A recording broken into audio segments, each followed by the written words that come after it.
Assalamualaikum warahmatullahi wabarakatuh. Perkenalkan, nama saya Wiwi, kelas D10, NIM 19100061741, Prodi PGSD semester 6. Nah, di sini saya akan membuat video pembelajaran tentang multikultural, yaitu keadilan, kesetaraan, dan hak-hak individu, kelompok, dan kolektif.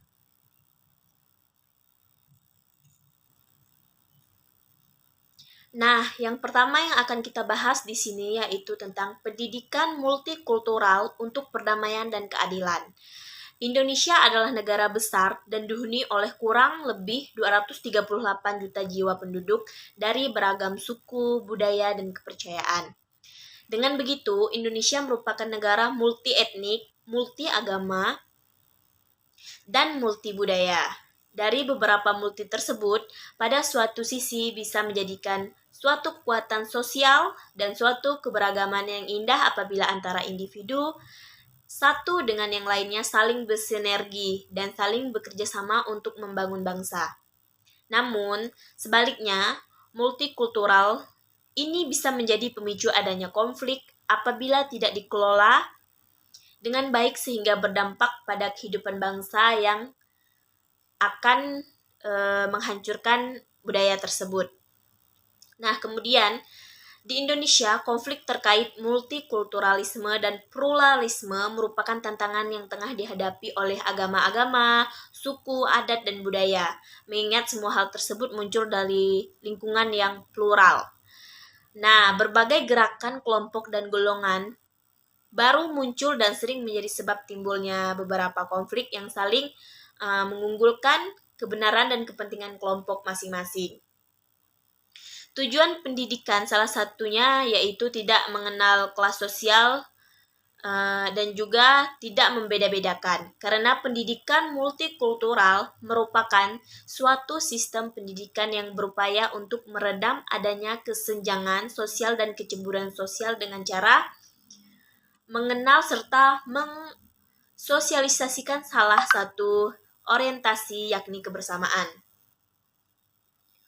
Nah, yang mana pada orientasi kebersamaan ini setidaknya akan mampu untuk memahami bahwa begitu pentingnya menghargai dan menciptakan kebersamaan. Di mana menurut John Rawls mengemukakan konsep keadilan sebagai suatu konsep netral kultur. Menurut Rawls, untuk mewujudkan suatu masyarakat yang teratur, maka prinsip-prinsip keadilan yang dilaksanakan harus bersifat fair. Prinsip keadilan tersebut harus menguntungkan setiap orang dan berdasarkan kesepakatan dari semua orang.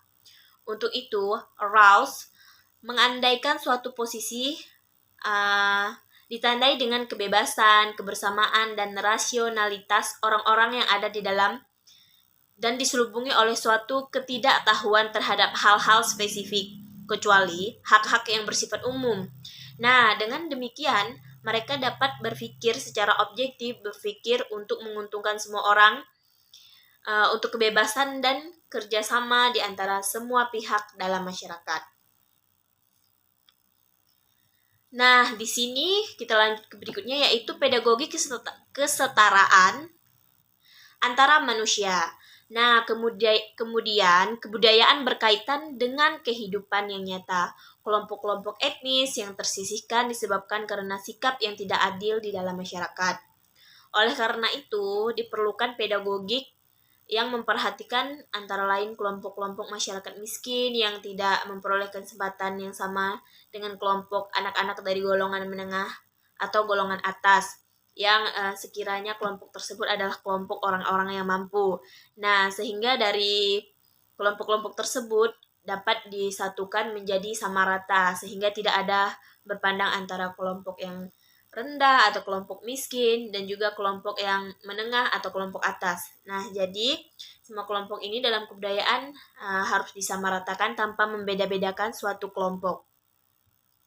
Nah, kesetaraan di dalam masyarakat multikultural ini harus selalu dilakukan guna menghindari terjadinya konflik akibat sertifikasi tertutup dan kesenjangan sosial dengan tujuan terbentuknya harmonisasi pada masyarakat sehingga masyarakat dapat hidup dengan tenang dan rukun di antara perbedaan-perbedaan budaya tersebut. Nah, di sini mempunyai sikap ramah kepada orang lain dalam kehidupan di tengah masyarakat dan seringkali kita melakukan suatu perilaku yang merugikan orang lain entah itu secara sengaja atau tidak sengaja.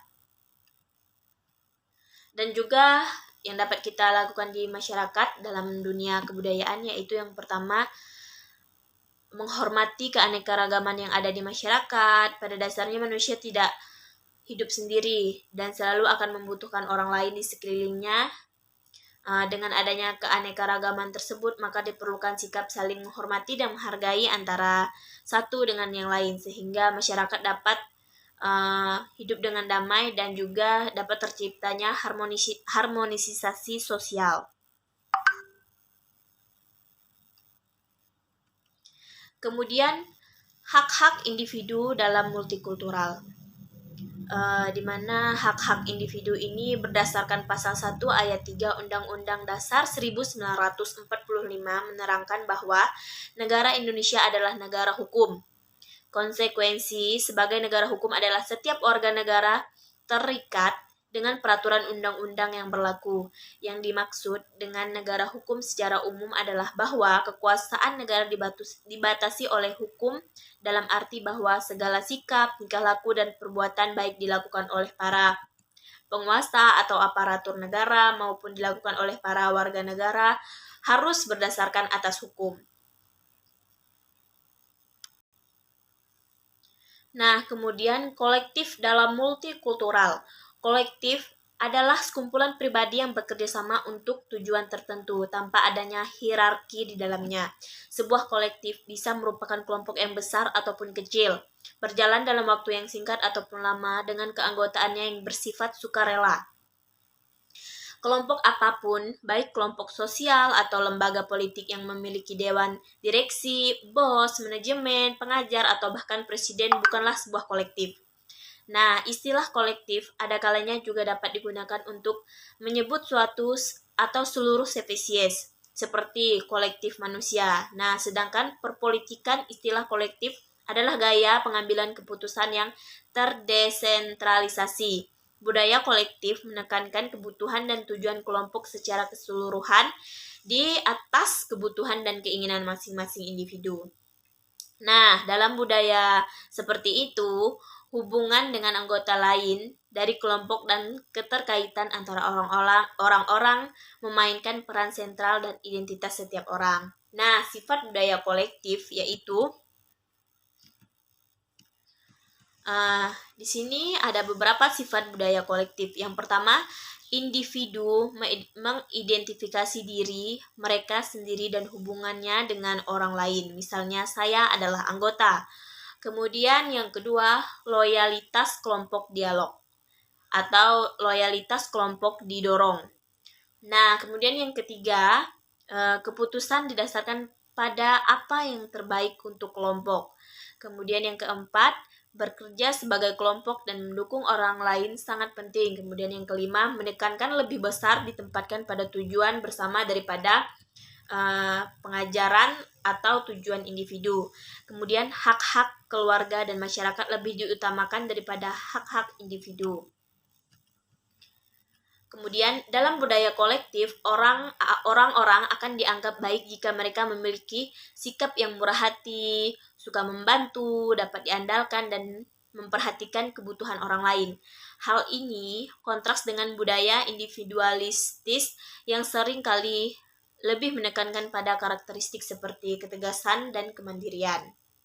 Nah, di sini kolektivisme dan individualisme, budaya kolektif biasanya dikontraskan dengan budaya individualistis. Kolektivisme menekankan pentingnya komunitas, sedangkan individualisme berfokus pada hak dan kepentingan setiap orang, di mana persatuan dan tidak mementingkan diri sendiri dan sifatnya juga harus dihargai dalam budaya kolektivis. Kemandirian dan identitas pribadi dipromosikan dalam budaya individualisme atau individualistis. Nah, perbedaan budaya ini meresap dan dapat mempengaruhi banyak aspek bagaimana masyarakat berfungsi, cara orang berlanja, berpakaian, belajar, menjalankan sebuah bisnis, semua dapat dipengaruhi oleh kelompok kolektif tersebut dan budaya-budaya tergantung masing-masing orang uh, memilih jalan hidupnya masing-masing.